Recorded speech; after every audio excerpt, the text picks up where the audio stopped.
네, 안녕하십니까. 이 주말이 다 지났습니다. 내일부터 또 월요일이 시작됩니다.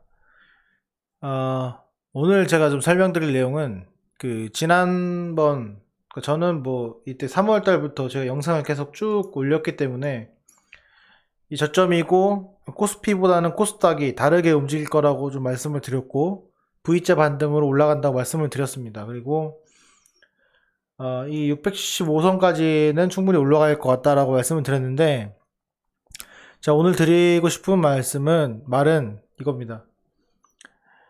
코스피와 코스닥 중에서, 자, 코스피 대형주를 살 것이냐, 코스닥 대형주를 살 것이냐를 봤을 때, 자, 우리가 어떻게 이제 대처를 해야 되나에 대한 내용을 좀 설명을 드리도록 하겠습니다.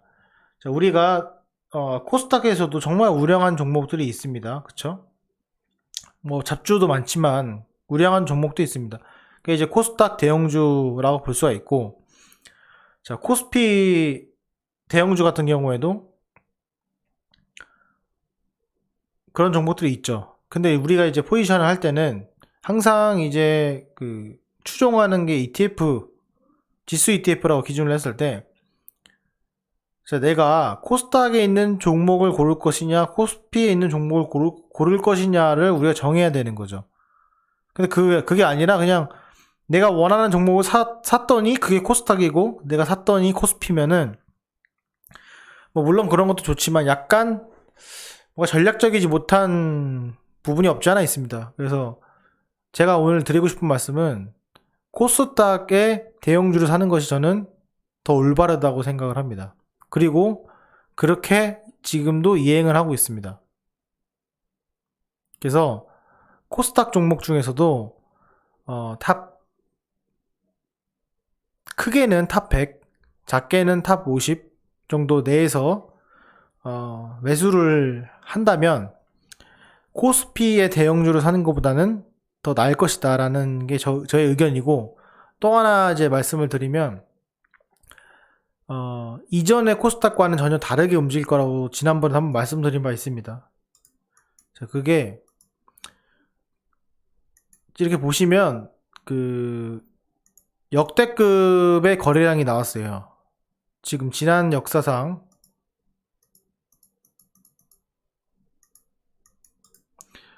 지난 역사상을 쭉 보시면 이제 역대급의 거래량이 나왔습니다.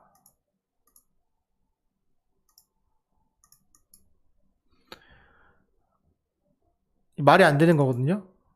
이게 정말 말이 안 되는 겁니다. 역대급의 거래량이 나왔어요.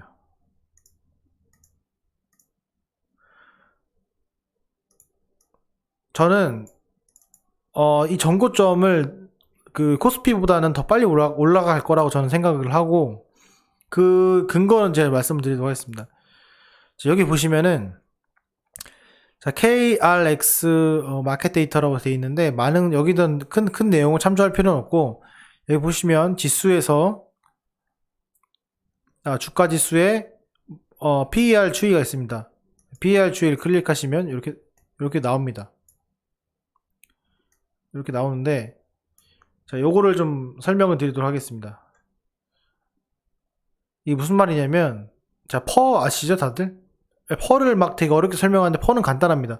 만약 퍼가 5다 그러면은 5년 뒤에 그 똑같은 회사가 하나 더 생기는 거예요. 그렇게 생각하시면 돼요. 예를 들어 삼성전자가 퍼가 5다 하면 5년 뒤에 그 삼성전자가 하나 더 생기는 겁니다. 퍼가 10이면 10년 뒤에 삼성전자가 하나 더 생기는 거예요. 그쵸? 그래서 퍼가 낮으면 낮을수록 이제 주가가 저평가됐다고 하는데, 그건 또 잘못된 얘기가 뭐냐면 이게 동종업종이나 이런 걸 비교를 해야 되거든요. 그쵸? 그렇기 때문에 각각의 퍼의 평균이 틀립니다. 그래서 여기서 제가 말씀드리고 싶은 건 뭐냐면, 각 코스피면 코스피, 코스닥이면 코스닥의 퍼를 보고 그 퍼가 어떤 형식으로 구성이 되어 있는지 그 안에서 그걸 한번 보자는 겁니다. 먼저 코스피를 보시면 재미있는 사실이 있습니다. 자, 이 과거에 쭉 넘겨보면은,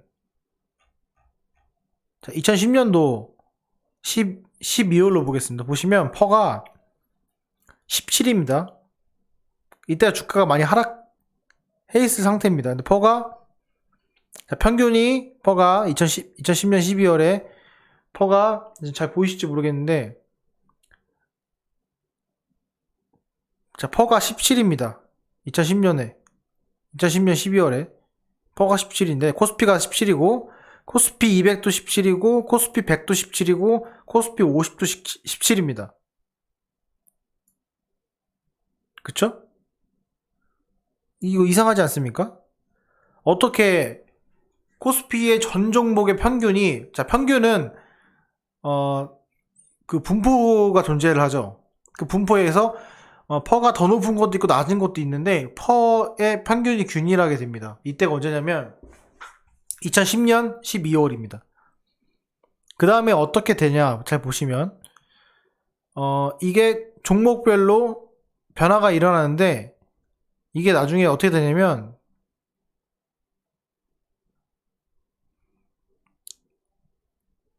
자, 여기 보겠습니다. 2015년으로 넘어가겠습니다. 2015년으로 바뀌면 어떻게 되냐면 2015년 12월에는 전체의 그 코스피 퍼가 15인데 그쵸? 대형주로 가면 갈수록 퍼가 작아지는 것을 알 수 있습니다. 그러니까 더 저평가된 거죠. 그게 무슨 말이냐? 이때는 코스피 잡주를 사는 것보다 대형주를 사는 것이 더 낫다라는 의미일 수도 있어요. 사실은. 그게 언제까지 지속이 되냐면 계속 지속이 됩니다. 그쵸? 코스피보다 항상 코스피 50이 값이 낮게 됩니다. 이런 현상이 이어져요. 그쵸? 그러다가 2020년 3월에 보시면 신기하게도 이 평균 코스피의 퍼가 다시 동일하게 되는 이런 현상을 볼 수가 있습니다. 그쵸? 비슷해지죠? 4월에도 지금 코스피 50이 좀 저평가된 걸 볼 수 있습니다. 여기서 이제 우리가 알아야 될 것은 뭐냐면 코스피 삼성전자를 사시는 분도 있고 그 다음에 코덱 200 ETF를 사시는 분도 있어요. 근데 코덱 ETF 사시면 퍼 16짜리 사시는 거고 그쵸? 내가 삼성전자를 사면은 그죠? 퍼 14짜리 사는 거예요. 그러니까 지금 ETF를 산다는 자체는 약간 의미가 없는 거죠. 그렇게 보시면 돼요. 저는 이제 개인적으로 그렇게 생각합니다. 그래서 여기서 중요한 점은 뭐냐면 내가 코스피 종목을 사야 되냐 코스피 50을 사야 되냐. 즉 무슨 말이냐면 자 코스피가 1% 올랐어요. 그럼 1% 올랐을 때의 상승 가치가 코스피 잡주가 올라가는 것들보다는 삼성전자가 올라갈 수 있는 가능성이 더 크다라는 얘기랑 다를 게 없습니다. 이해되시죠? 근데 제가 왜 코스닥을 얘기하냐? 잘 보십시오. 코스닥으로 넘어가겠습니다. 자, 코스닥을 보시면은 재밌는 점이 있는데 코스닥의 퍼는 42입니다. 그쵸? 그리고 한참 많이 떨어졌을 이 3월에는 코스닥 지수가 37이었어요. 그럼 단순 비교로 했을 때, 야, 코스피가 또 저평가 아니냐. 그죠? 코스피는 14예요. 그죠? 14인데, 코스닥은 그게 2배가 넘지 않냐. 37이다. 그런데 여기 잘 보시면 뭐냐면, 37인데, 이상한 점이 있습니다. 이상한 점이. 37인데, 코스닥 대형주가 아니라 자 보십시오. 코스닥 소형주 보십시오. 900입니다. 그러니까 코스닥 그 소형주는 절대 하시면 안 된다는 얘기예요. 이거는 뭐 테마주는 테마주인데 상식상 절대 하면 안 되고 우리가 이제 관심을 가져야 될 건 뭐냐? 코스닥 중형주라는 거예요. 무슨 말이냐면 코스닥 32부터 152 사이, 102 정도. 그쵸? 코스닥 30은 일단은, 조금 뒤로 제껴둬야 된다는 거예요. 코스닥 같은 거에 대표적인 종목들이 있죠. 바이오 종목들이 있습니다. 사실은 그런 것들이 이 펄을 좀 까먹는 그런 역할을 하는데, 어찌됐건, 코스닥 중형주는 보시면, 퍼가 21입니다. 이게 말이 안 되죠. 그쵸? 이 코스닥 지수보다 가치가 1.5배가 더 높다는 거예요. 이 즉슨 내가 만약에 코스닥에 매수를 하려면은 이 데이터 상으로 봤을 때 코스닥 30위 이후에 있는 종목들 그리고 100위 안에 30위부터 100위부터 30위 안에 100위부터 30위까지의 그 종목들을 내가 잘 고른다면은 코스닥 종목에 내가 갖고 있는 게 아니라 이게 지금 코스피에 있는 자 보십시오. 코스피가 지금 다시 보여드리면 자, 코스피가 14죠. 그쵸? 근데 얘는 코스피가 1% 오르면은 코스피 200도 1% 오르고 코스피도 1% 오르고 코스피 50도 1% 오릅니다. 큰 차이가 없어요.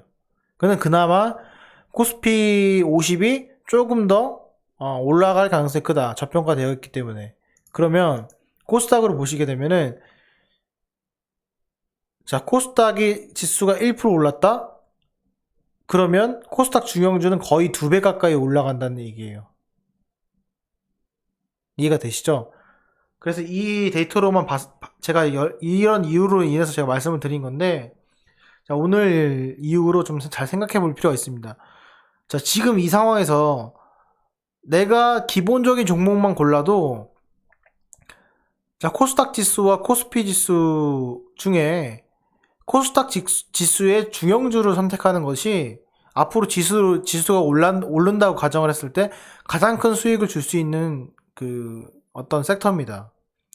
이전에 제가 초반에 제가 말씀을 드렸던 그 코스피의 2010년 노를 보시면 모두가 똑같죠. 이거는 그냥 내가 리스크를 안지 않고 ETF 그냥 들어가면 되는 거예요. 그럼 똑같아요. 결과는 크게 다르지 않습니다. 근데 지금과 같은 상황에서는 자, 코스닥 중형주를 들어가는 것이 좋다 이렇게 생각이 들고, 자, 마지막으로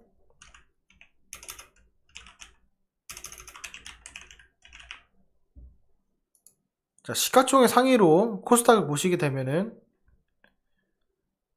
자, 셀트리 헬스케어, HLB, 제약 여기서 쭉 빼고, 자, 여기 30위부터